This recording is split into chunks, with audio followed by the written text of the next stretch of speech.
Bueno, seguimos. Y estos días que, como te decíamos recién, empiezan las presiones sobre el dólar, que de manera muy artificial estaba calmado. Eso genera preocupación. Mariano, te pregunto, digo, vos seguís de cerca estas variables. ¿Cómo ves esto? ¿Crees que a fin de año vamos a tener un dólar mucho más alto del que tenemos ahora? Sí, creo que sí. El desequilibrio externo es gigantesco. Por lo menos en los últimos 12 meses, el déficit de cuenta corriente va a rondar los 35.000 millones de dólares. Esto es más de 5 puntos en relación al Producto Bruto Interno. Siempre que la economía argentina registró este tipo de desequilibrios, si no accedió a financiamiento externo extraordinario, vuelca. La variable de ajuste es el dólar. Se está combinando el dólar con la recesión para ajustar, para que caigan las importaciones.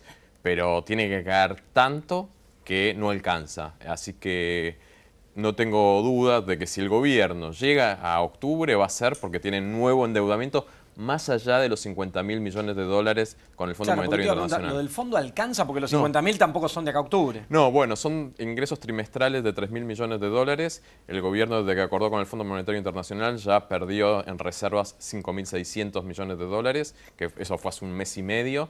No llega. No hay forma. Obviamente las reservas van a ir cayendo, va a ir subiendo el dólar, va a ir aumentando el riesgo país.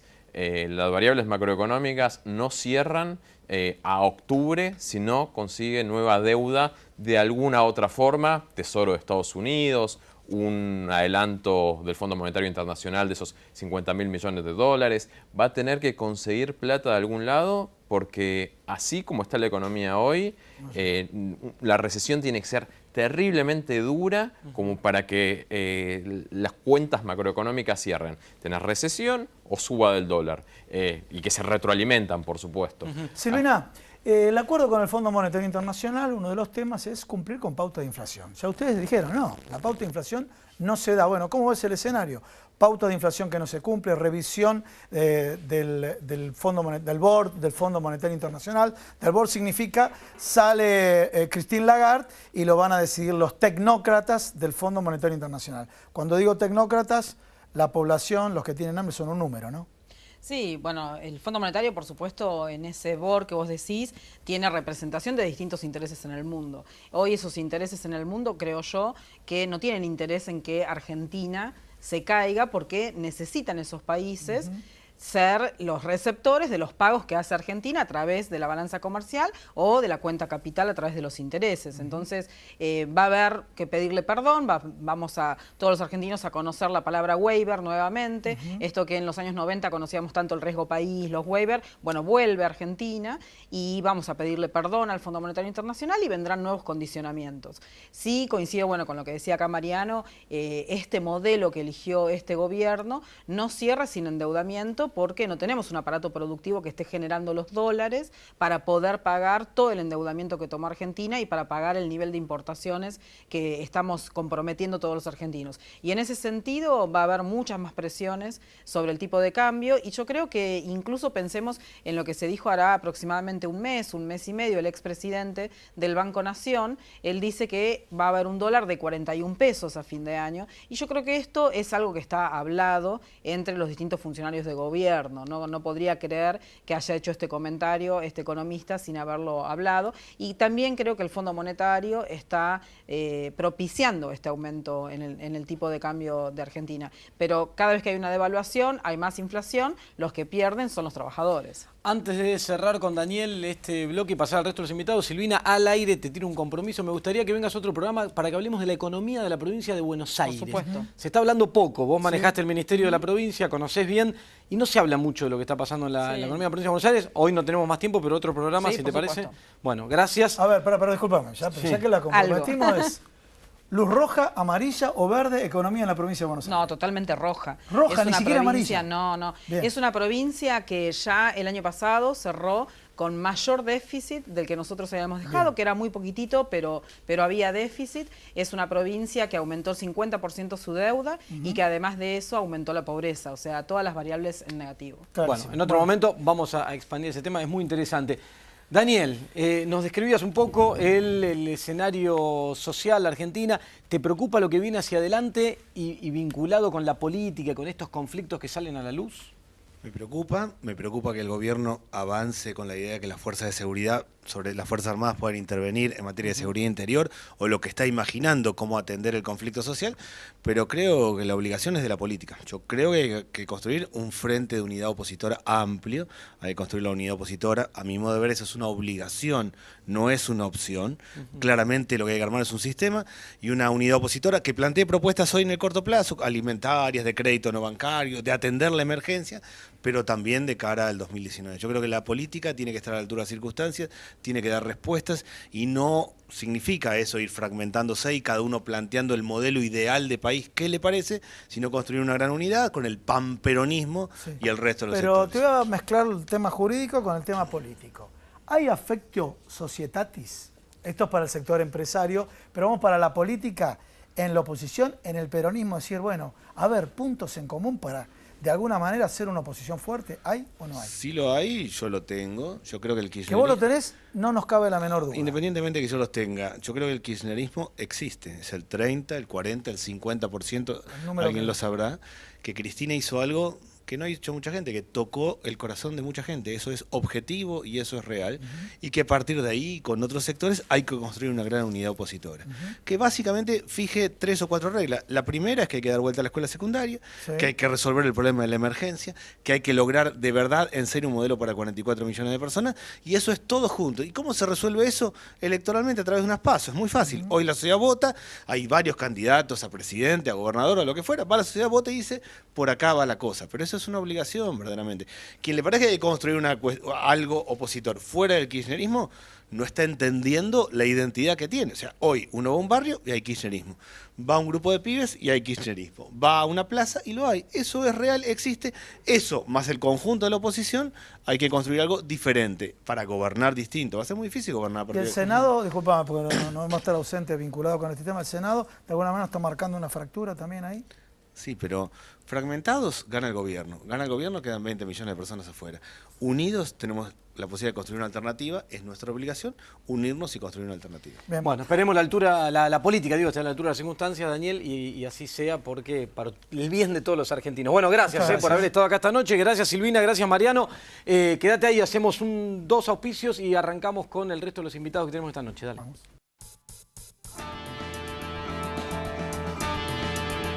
Atilra es artífice de un proyecto solidario, colectivo y social. Es una realidad que crece, se desarrolla, vive y se multiplica, pero sobre todo permanece en el tiempo. Atilra, más de 70 años sembrando de sueños el camino.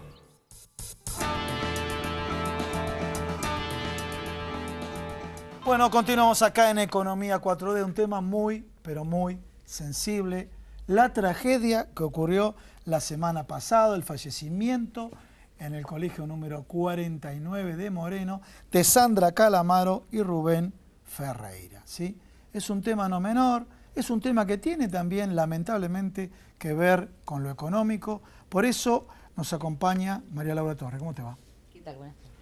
Bueno, uno lo deja consternado esto, tenemos mucha bronca, no porque se hable de otros temas, que tienen que hablarse de otros temas, ¿no es cierto, Agustín? Se tiene que hablar de otros temas, pero parece que desapareció la tragedia en los colegios, ¿no? Sí, en realidad nosotros tenemos un profundo dolor y también yo tengo mucha bronca, que creo que es la que expresan mis compañeros docentes de toda la provincia. Porque la verdad no nos alcanza con decir que lo habíamos advertido, porque no nos alcanza porque se nos fue la vida de 2 compañeros, de Sandra y de Rubén. Pero ¿no? Estás en un programa de televisión, decir a la gente, había documentación. Había documentación, a ver, que reclamaban. Yo lo voy a hacer como muy rapidito, pero también para decir, cuando decimos que lo dijimos, ¿cómo? 16 de diciembre del 2015, la gobernadora Vidal en su campaña había dicho una de las pocas cosas creo que cumplió, que era que iba a convocar a los sindicatos docentes apenas asumiera. Nos convocó secretarios generales de todos los sindicatos docentes.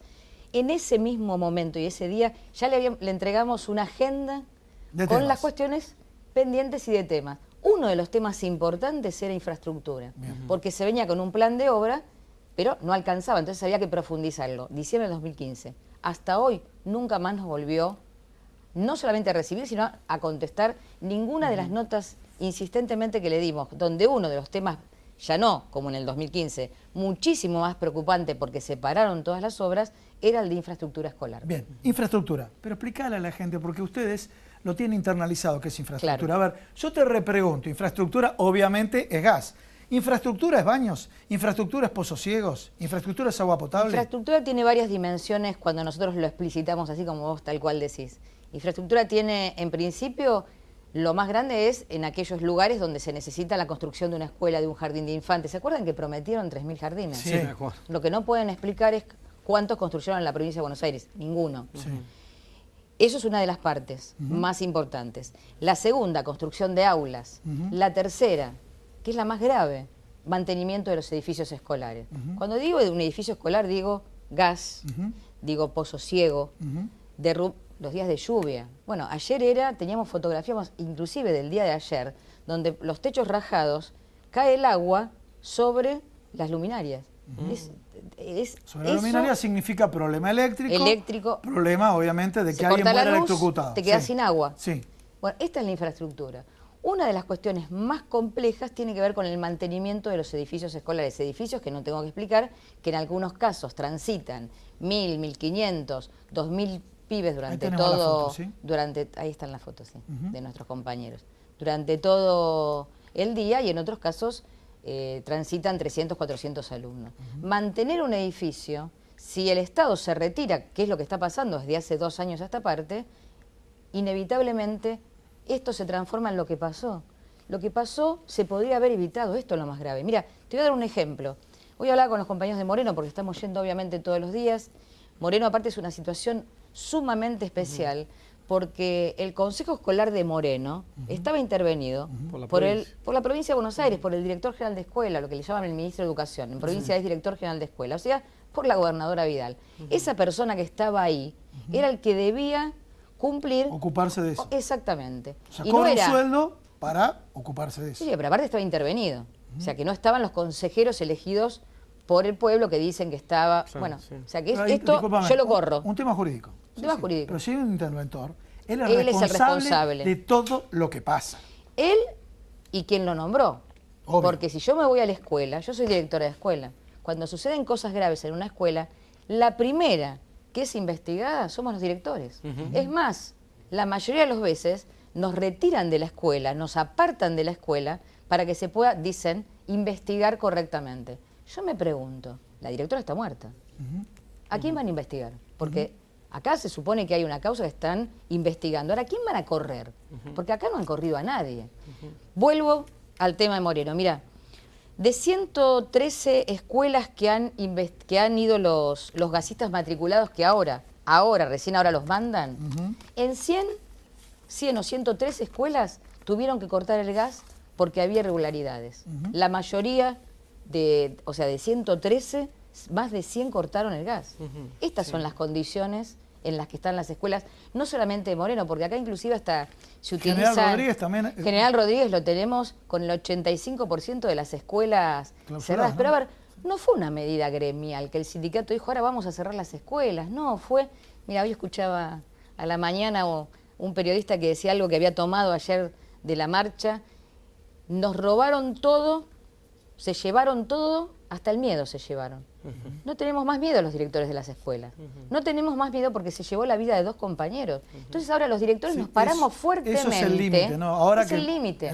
Nos paramos y dijimos, basta, vengan. Antes eran las y sanciones. digan que la escuela está... Antes eran las sanciones, porque un poco para explicar a la gente. Lo que pasaba que un director reaccionaba y le aplicaban sanciones. Inmediatamente. Sí. Mirá al ministro de Trabajo. Sí. El ministro de Trabajo, el señor Villegas.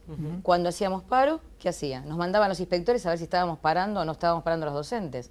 En vez de hacer lo que debe hacer un ministro de Trabajo, aparte, después voy a tomar ese tema, de mandar los inspectores para ver cómo está el local de trabajo, donde los trabajadores de la provincia de Buenos Aires desarrollamos nuestra tarea. Bien, para esto clarísimo. no los manda Villegas, los manda para perseguir a los docentes. Para apretar, sí. Una Vamos locura. con Isaac. Isaac, ustedes publicaron una estadística donde comparan el aumento de los alimentos versus el aumento de los salarios. Y los datos son realmente significativos, ¿no? Sí, ahí en estos meses que van del año hay una pérdida de 14 puntos. Porque las sueldos versus alimentos. Claro, versus canastas básicas. Canastas básicas. Porque hay la canasta básica, como ustedes saben, pero siempre es bueno explicarlo, está compuesta por los productos indispensables para que una persona o una familia pueda vivir y alimentarse adecuadamente. Lo que está haciendo el gobierno a través del INDEC está publicando la inflación en 2 tandas. Una primera tanda que es el índice de inflación general y dentro de eso está alimentos y bebidas. Sí, señor.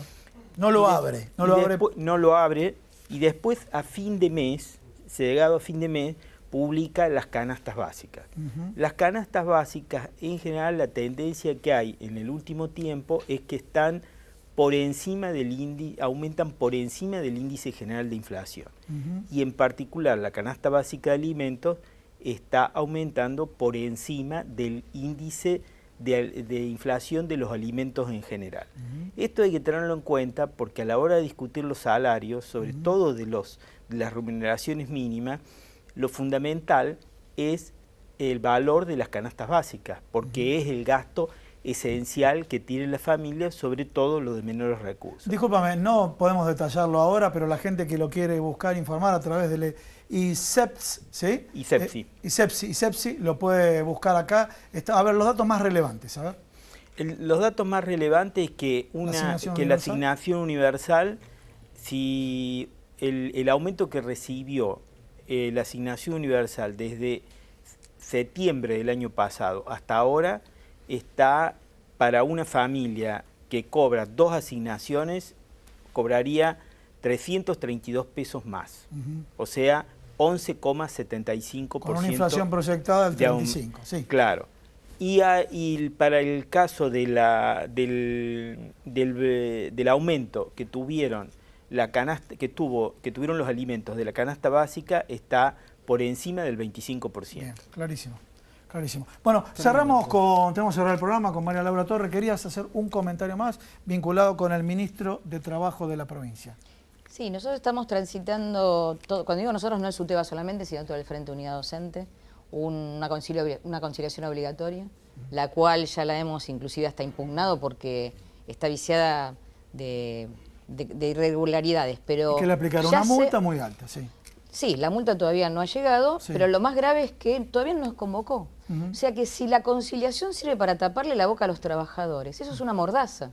La conciliación, cuando se hizo, es justamente para favorecer a los trabajadores. El lunes nos autoconvocamos, todos los secretarios, todos los paritarios al ministerio, todavía estamos esperando que el ministro nos convoque. Mira, mañana hacemos fueron al ministerio y ellos dicen que se reúnen y no se reunieron. En absoluto. Bien. No nos convocan, no hay decisión de la gobernadora Vidal de convocar a los sindicatos docentes. Nos ha tomado como enemigos y se equivoca, Nosotros no somos los enemigos.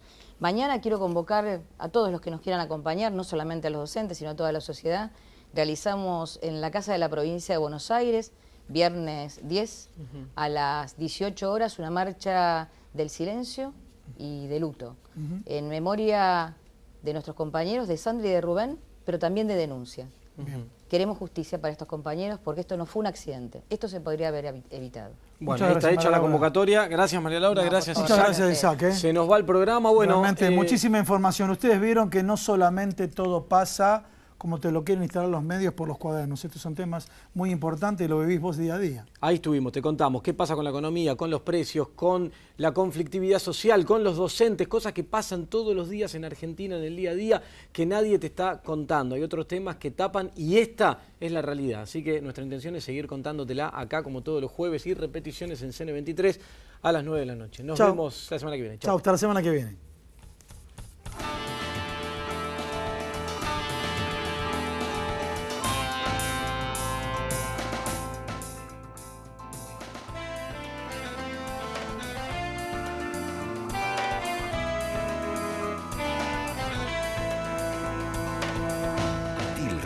Es artífice de un proyecto solidario, colectivo y social. Es una realidad que crece. se desarrolla, vive y se multiplica, pero sobre todo permanece en el tiempo. Atilra, más de 70 años sembrando de sueños el camino. Cuando la salud está en peligro, el único remedio es la justicia. Si en las provincias se derogan las leyes sanitarias, las farmacias de barrio pueden desaparecer. Decile no al monopolio. Es un mensaje de la Confederación Farmacéutica Argentina, a favor de la ley, a favor de la salud.